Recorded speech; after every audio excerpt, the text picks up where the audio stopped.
Hey everybody, so this is about mental health, wellness and access, and we're actually going to start doing something. We're not sort of pyromaniacs, but we're going to... No, I think I am a pyromaniac. Melanie's a pyromaniac. But this, Melanie, is something that you do in your house every single day. And love it. Because this place is so big, only the people at the front are probably going to hear it.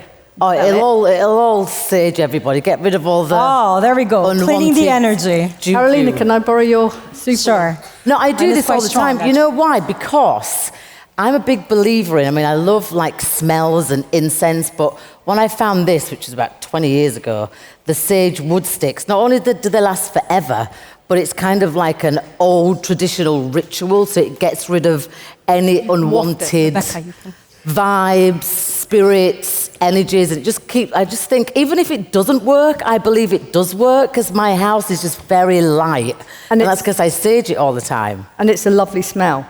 I think so. Well, it's a love-hate smell. I think you either really love it or you really don't like it at all. Well, you're all so we hope you guys love it. Yeah. So we're going to talk about movement, first of all, because Melanie and Carolina have just come from a Zumba exercise class. And Melanie, movement has been a constant in your life, and it's been a constant through really happy times, but also through really sad times. When you were 7 and you had serious ADHD and were driving your mum bananas, your mum took you to dance classes. Yeah. Your dad taught you to win at sports day to beat the bullies, because mixed race in 1970s Leeds was not the best person to be. And then when you were 16, you got your independence from home by being a dancer in Blackpool with feathers sticking out of your bum. And then obviously Spice Girls happened. But then during your marriage, your very emotionally abusive marriage, you used to train hard and dance and move around as a form of escape. Yeah. So what does movement, do you feel it's been a total constant in your life? Yeah, for me, because I couldn't really sit still as a kid, that my mum managed to turn that into something that was actually doable and practicable, if that's a word. So I fell in love with dance because it gave me a reason to be able to not sit still. And then I ended up going to Northern School of Contemporary Dance, which is a whole different type of dance. But it really just I was so attracted to it because I was able to move my body in all these different positions and be able to really feel the intensity of it. And the more you practice, the better you get at it. And I think dance, it's really evolved now, and everybody knows to have a good, healthy mental state of mind, you need to be able to move. You need to be able to get out in nature. You need to be able to do all those things, breathe in the right oxygen, even as a singer, to learn how to breathe from your diaphragm, so you're using every part of your inner core. And that's why I love Zumba so much too, because it's not so strict. When I was training as a dancer when I was 9, 10 years old, back in the day when you were allowed to kind of have a cane and get your ankles whacked if you did a ballet step wrong, it was very conformed, whereas Zumba to me, as long as you know the basic side steps, you can just do your own thing all over it. Which we saw very, earlier. very freeing. I think it's so important to move, because what do? We sit down for work, we sit down and eat, we sit down and watch TV. You need to be able to, as Rory, my husband, I say that he does interpretive dance, which is his own vibe of dancing, but any kind of movement, it makes you feel so much better. And I don't think we put enough emphasis on that.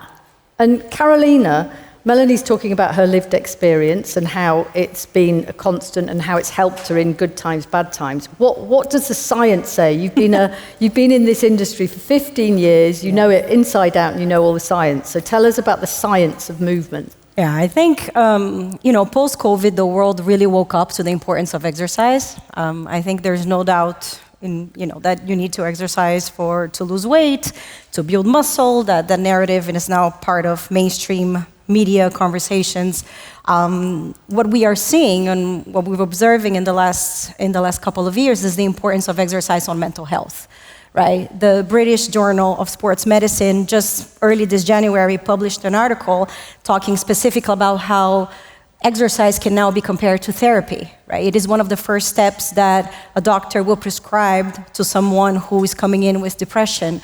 Before, is that first entry step before you even start any sort of medicine, or as you're taking any sort of medication. Exercise is the one habit they will tell you to introduce in your routine. The importance of movement is it's very visible today.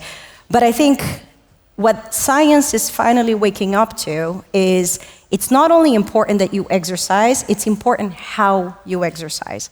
And this idea of exercising in group and exercising in community and exercising with other people in a world that's making us more and more isolated through technology, through distances, through working from home, this idea that you come together with other people to share energy and by default have a better time will make you stick to the workout longer. I think this is where Zumba differentiated itself 25 years ago and continues to differentiate itself today. Dance is a very communal activity. It's an activity of exchange, of energy, of joy, and I think that's why people enjoy and stick to it.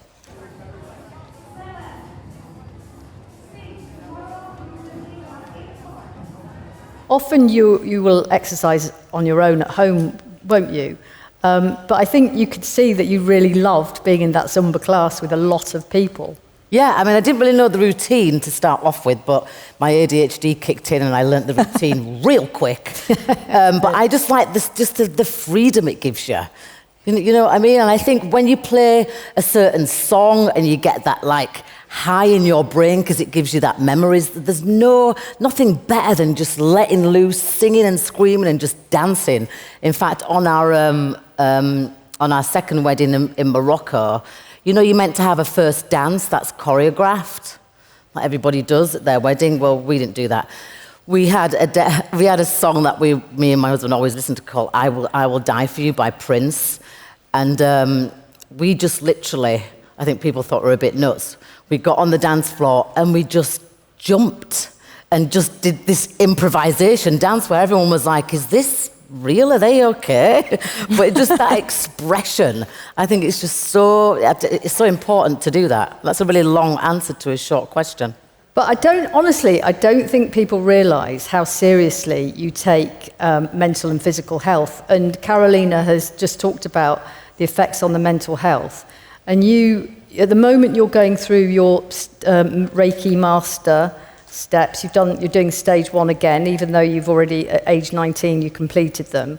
But you also, 2 years ago, completed a course at Leeds Beckett University, going back with the students, in trauma-informed care. And what of those things taught you about how trauma lives in your body? Well, I think for a start, I think, it's 99% of women it's going to happen to that you suffer from some kind of abuse or trauma, whether that be physical, emotional, and it is unfortunately predominantly quite a woman's problem because still 3 women a week get killed by their current partner or former partner.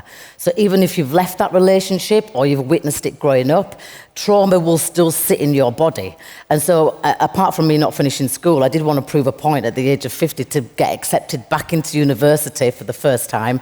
And I really wanted to understand exactly what trauma looks like in the brain, exactly how to spot trauma and what we can do for trauma. Because once you've admitted it, once you understand it, it's an ongoing journey. You can't just get over trauma. You can't unsee or undo what you've lived or seen or felt.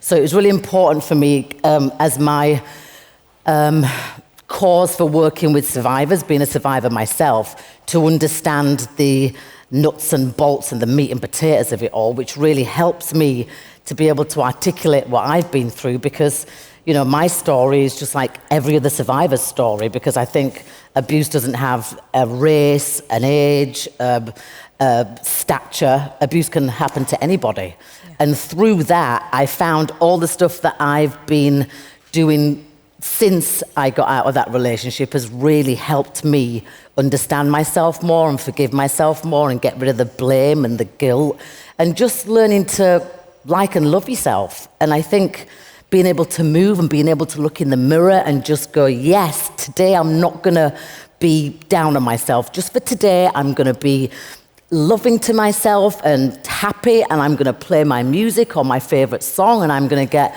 some of my friends to come along with me like I did on my hen do. For some reason, I had 33 women on my hen do. I didn't even know I liked 33 women, but I did. I do. And we all did this dance together.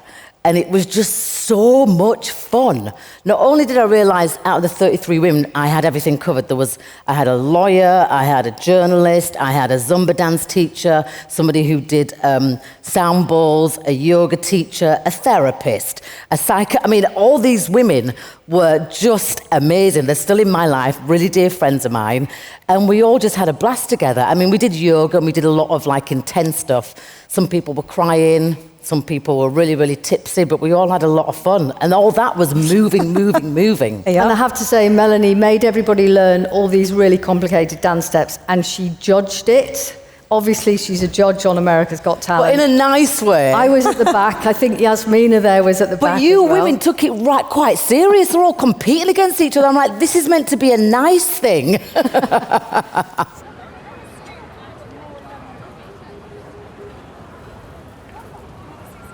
You do have a lot of things in your home. You live in a farm, and you have an ice bath, you have an infrared shower, you have a Himalayan salt sauna, and those things most people can't have.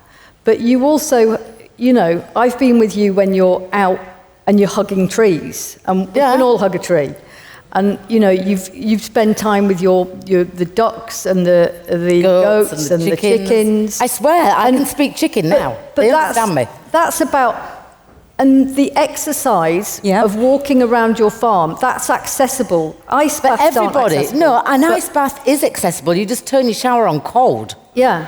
You know what I mean? Or you fill up your bin. Fill up your bin with a bit of ice. It's easy to do. I mean, I don't think I could do a cold shower because I'd probably cheat and turn it to hot.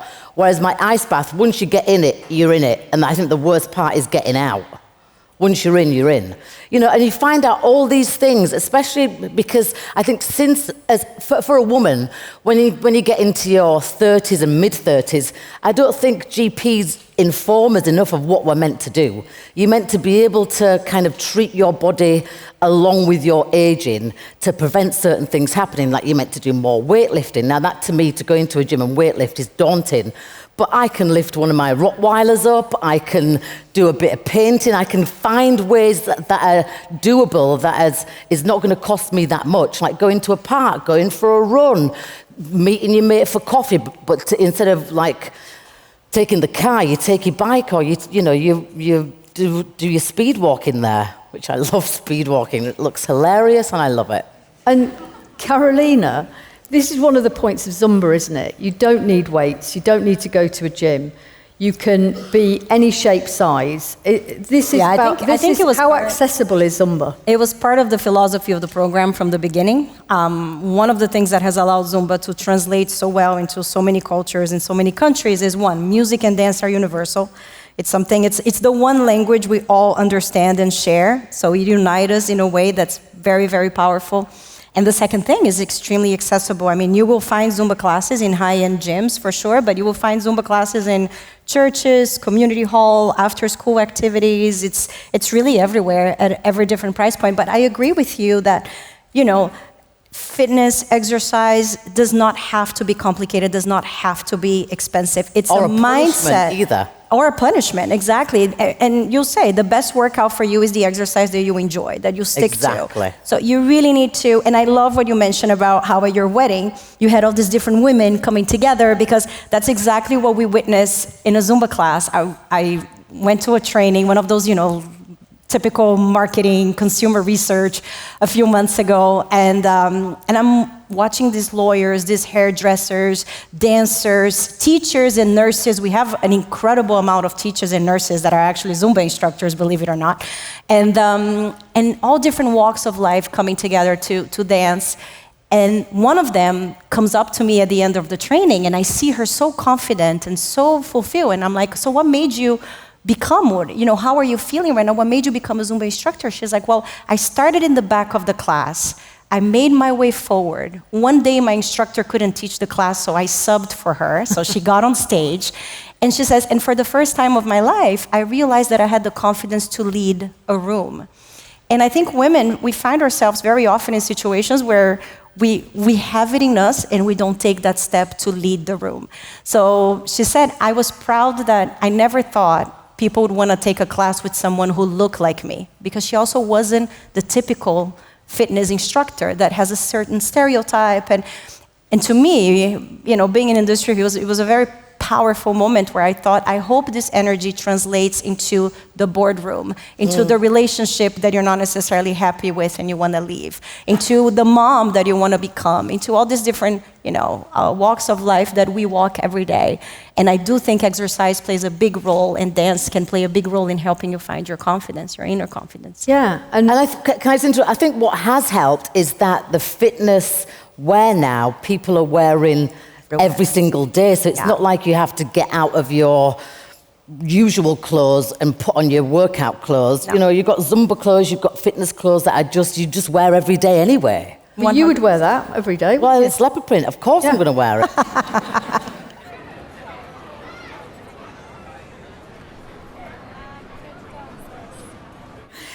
And Carolina, you talked about physical confidence there. And Melanie, you're a real one for sort of, and this is any size, any age, any shape. You're very good at sort of seeing that somebody has physical confidence. And in terms of, you always say that if somebody's a good dancer, that they're better in bed than most of them. And that you can see that they're better in bed, and you can see they're more sexy because they've got that confidence in their body, and you're very good at spotting it. I think it's about feeling good in your skin, and once you've got that thing going on to your song that you just love to listen to, and you've got everybody has their own move, their own go-to move, whether it be at the club, whether it be in your kitchen, whether it be hanging out with your girlfriends. I think if you build on that, then it's just another form of stuff. But it's about Okay, well, we laughed then, didn't we? And is it true, because you're the science I think it is person, true. But also, what does laughter do to us? What does laughter do to our bodies? Oh, not sex, laughter. Sorry, I thought you were going to say sex. I think Carolina, one or you can do both. 100%. I think what Alberto described in the beginning, right? Our brain is like this little lab, and all these chemicals being released while you're doing the exercise, for sure, have a huge impact on how, not only how you're going to live or continue or go about your day, but how you're going to live your life. Which is why you get a high in dancing, 100%, like you can with your partner. And what you get in dance, endorphins. and what you get in dance that's very interesting is that you're really working both sides of your brain, right? You have to pay attention. You have to be, just getting yourself lost and creative with the music, but you're also counting steps. You're also memorizing choreography. You're also thinking ahead. So dance also has the benefits of, preventing and helping slow down dementia. There's many, many articles that have been published in the last 2 years about how it can help patients with Alzheimer in slowing down the progression of the disease. So it's no longer just a fun thing to do. It really can be beneficial in so many ways. But going back to what you said about, owning your movements in your body and being one with your body. And I think this is especially true for young girls, right, who are today exposed to so much through social media, who tends to isolate them, who learn how to feel comfortable in your own skin and not necessarily to live up to an image of something that you're not. And I think this is one of the things we're most proud about Zumba is, yes, you're going to get an exercise, yes, you're going to lose the weight and you're going to get fit, but more importantly, you're going to embrace and love the body that makes you move every day, that allows you to do the things that you take for granted, but when they're gone, are really, really painful. So embrace who you are, and I think dance and movement, it's an amazing way to do that.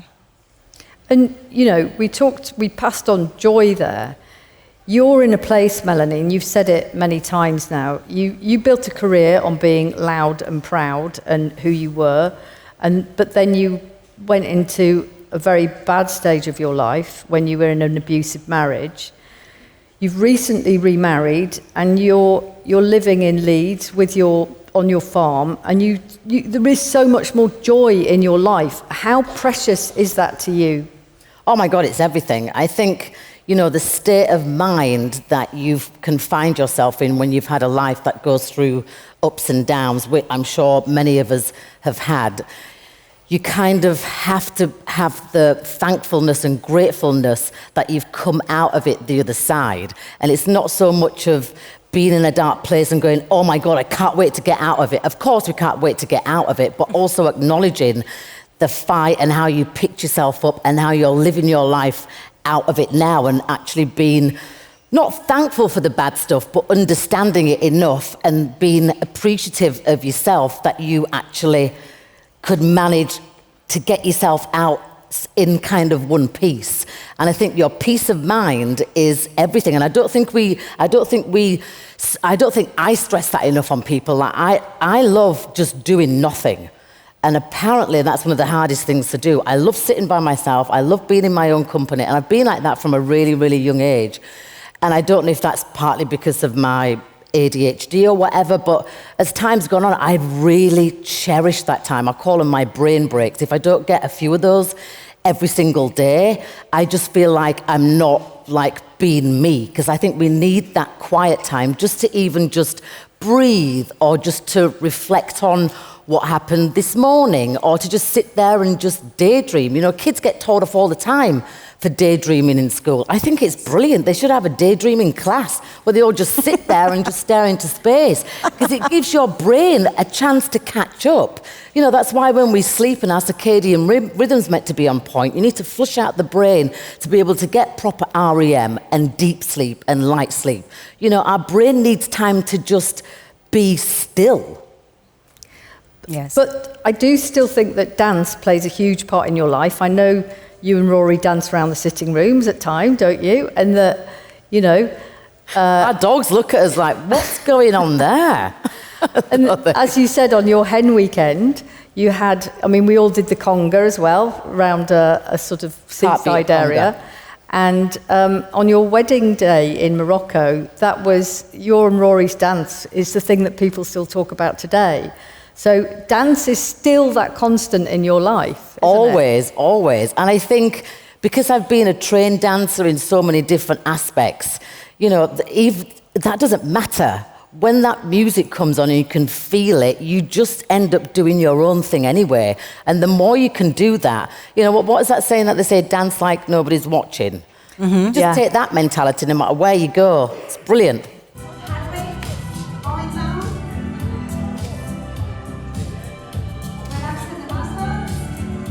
We've got a few questions from the audience. One is, what is your favourite song to jam to when working out?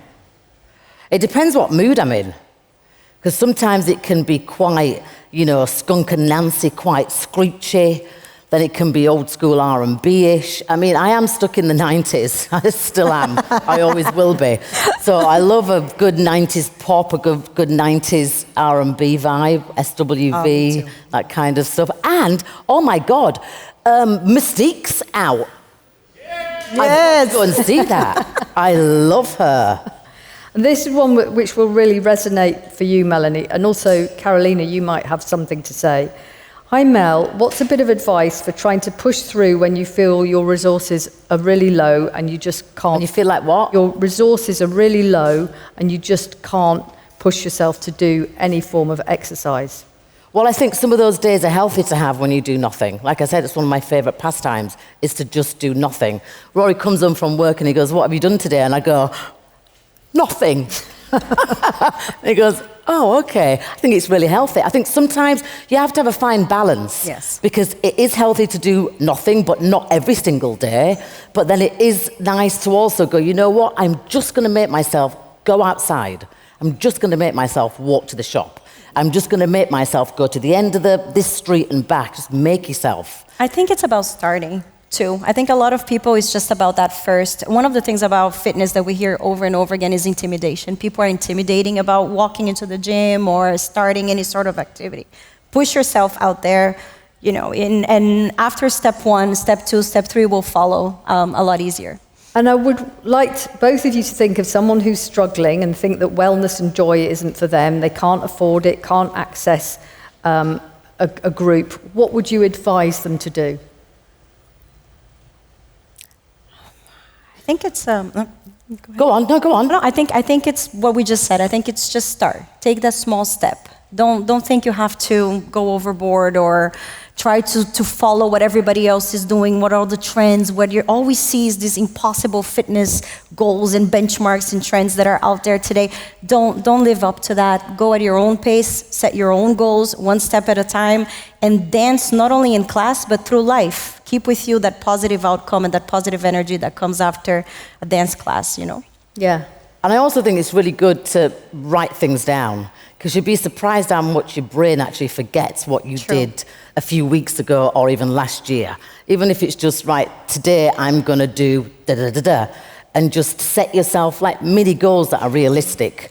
I mean, I used to be like an all or nothing person, and I'm finally finding like a happy medium balance where it is realistic and doable what I do, rather than going balls to the walls and doing 6 spin classes a week and then doing hot yoga, Bikram yoga twice a week. That isn't sustainable. You have to be able to treat your body kind, but also be realistic with yourself. Set yourself realistic goals, but then, like bump it up a bit. Like if my friend went into the ice bath yesterday and he did like 28 seconds. Yeah, and I said to him, so next time you come into the ice bath, next week, try and do 30 seconds. Yeah. And you'll be surprised at how much your brain will go, actually, I'm going to do 34 seconds. And it gives you such, like, that inner little joy, like, I've done that. But you've also said that you were there supporting him, and this seems to be the thing with Zumba. It's a whole community. Like, we watched the video. Well, I was videoing him and laughing as well. But the other thing, too, you're talking about goals, and especially women, when you look at the research, when we set our goals are always about how we look, right? We have an expectations of looking a certain way. Start measuring how you feel. Yeah. That will come a lot faster. You will see the results a lot quicker, and that will motivate you to push yourself harder to eventually get to the goal of how you want to look. But I think this benchmark of I want to look a certain way and that is where I'm going to achieve can discourage you very early in your journey versus, hey, I'm feeling so much better 3 days in this new routine that I've just set. That is a real lifestyle change, and that's ultimately what's going to make you stick to it long term. And in classic style, we've overrun by 2 minutes and 20 seconds. So I'd like to thank everybody. Thank you, Melanie. Thank you, Louise. Carolina. Thank you for having us. I hope everybody enjoyed the smell as well as the sound. You guys. We've left them with the feeling of the smell. Thank you.